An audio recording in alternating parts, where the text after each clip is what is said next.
قال لا إله إلا الله فدخل الجنة।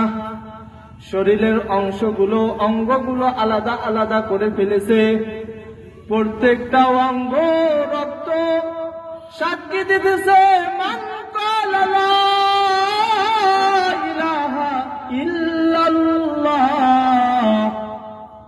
ফাদাখালাল জান্নাহ। এবার মুসাইলামাতুল কাজ্জাব আশ্চর্য হয়ে গেছে, হায় হায়,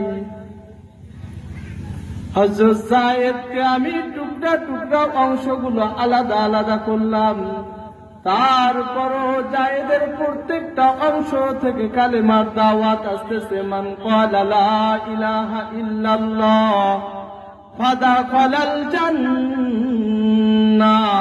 এ তো সাধারণ কোন মুসলমান নয়, এর রক্তের শিরায় শিরায় কালেমার দাওয়াত পৌঁছে গেছে। সম্মানিত হাজিরিন, হযরত যায়েদ আনসারী রাদিয়াল্লাহু তাআলা আনহু কল্লা দিয়েছে, হাত দিয়েছে, জিহ্বা দিয়েছে, তারপরও মুসাইলামাতুল কাজ্জাবকে শেষ নবী হিসেবে স্বীকৃতি দেয় নাই। আজকে বর্তমান জামানায় গোলাম আহমদ কাদিয়ানী এই গোষ্ঠী চক্র আজকে সাধারণ ধর্মপ্রাণ মুসলমানকে বুঝাইতেছে যে মুহাম্মদ নবীটা আমরাও মানি, কিন্তু মুহাম্মাদের পর আরেকজন নবী আছেন, তিনি হলেন গোলাম আহমদ কাদিয়ানী।